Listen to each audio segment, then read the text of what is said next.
আজি আমি অসমীয়া জনসংঘই আৰু আমাৰ নৈপৰীয়া যি ৫ নৈবাসী ৰাইজৰ সহযোগত আমি নদীত এটা আন্দোলন গঢ়ি দিছিলোঁ।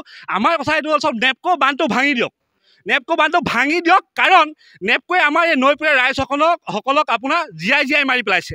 তো আমাৰ নৈপৰীয়া ৰাইজসকল আজি জীয়াই থকাৰ কোনো অৰ্থই নাইকিয়া হৈছে, কাৰণ আমাক জীৱ জন্তুৰ নিচিনা ব্যৱহাৰ কৰিছে নেপকোৱে যেতিয়াই মন যায় তেতিয়াই পানী খুলি দিয়ে।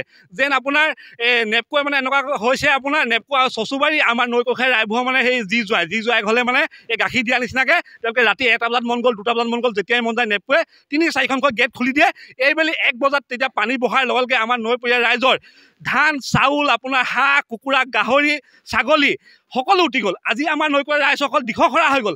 আজি খাবলৈ মানুহৰ ঘৰত ভাত এমুঠি নাই, ধান চাউল আপোনাৰ বিক্ৰী কৰি খাই ধান চাউল নাই, হাঁহ ছাগলী বিক্ৰী কৰি খাই আজি হাঁহ ছাগলী উটি গ'ল, গৰু উটি গ'ল, ঘৰ ভাগি গ'ল, মানুহ মৰি গৈছে। কিন্তু নেপকোৱে আপোনাৰ যেতিয়াই মন যায় যে সেই পানী খোলাৰ ব্যৱস্থাটো বন্ধ কৰক, নেপকোৱে অলপ পানীটো লাহে লাহে খোলক। আৰু আমিতো ৰাইজে বিচাৰিছোঁ যে নেপকো বান্ধটো ভাঙি দিয়ক চৰকাৰে, তাৰ বদলি বিদ্যুৎ উৎপাদনৰ কাৰণে চ'লাৰ চিটি বনাওক। আৰু এটা কথা, নেপকোৱে আজি আমাৰ ৫ নৈবাসী ৰাইজ আজি কেনেকৈ জীয়াই আছে, কি খাইছে, কি মৰিছে, নেপকোৱে কোনো কিতাপ বিষয়ে আহি ইয়াত খবৰ ল'লে কাৰো দায়বদ্ধতা নাই।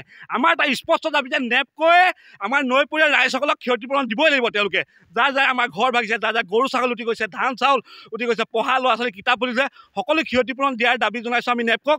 অন্যথা কিন্তু এই নৈপৰীয়া ৰাইজসকলে এনেকৈ নহয়, আমি আগন্তুক দিনত দলঙৰ ওপৰৰ পৰা আমি এটা সিদ্ধান্ত লৈছোঁ, দলঙৰ ওপৰৰ পৰা, কাৰণ আমি জীয়াই থকা মাজত কোনো পাৰ্থক্য নাইকিয়া হৈ গ'ল। নেপকোৱে আমাক অতি সোনকালে ক্ষতিপূৰণ দিব লাগে। তেখেতলোকে আৰু ইমান অভাৰ পানী আমাৰ ইয়াত মেলি দিব নালাগে। ৰাতি কোনো মেছেজ নিদিয়াকৈ তেওঁলোকে ইমান পানী মেলি দিছে। আমাৰ ঘৰৰ হাঁহ সম্পত্তি, ল'ৰা ছোৱালী ডকুমেণ্টছ, গৰু ছাগলী, ভঁৰালৰ ধান আমাৰ একো বাকী নাই। আৰু পানী মেলি দিছে সিমানতে তেওঁলোকে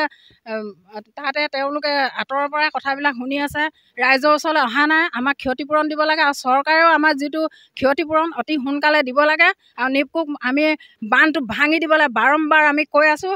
আমাৰ নদীপৰীয়া ৰাইজক যি শাস্তি হৈছে, এই শাস্তিটো মানে চৰকাৰে পূৰাই দিব নোৱাৰে, গম পাইছেনে? ছাগলী গ'ল, ধান গ'ল, মোৰ হাঁহ সম্পত্তি খুলিব নোৱাৰিলোঁ, অকল বাকচটা পালোঁ মোক, গম পাইছেনে? এতিয়া খাবলৈ নাই, তাত যি এমুঠি দিছে সেইটো খাইছোঁ, নহ'লে নাই। চৰকাৰে কিবা এতিয়া আমাক সুবিধা দিব লাগিব, খেতিপূৰণ দিব লাগে, সহায় কৰিব লাগিব। আৰু তেখেত যিমান সহায় কৰিলোঁ, আমাৰ যিমানবোৰ বস্তু কৈছে তেখেতে সম্পূৰ্ণ আমাক দিব নোৱাৰে কেতিয়াও, পাৰিব নাপাওঁ, নোৱাৰে কেতিয়াও।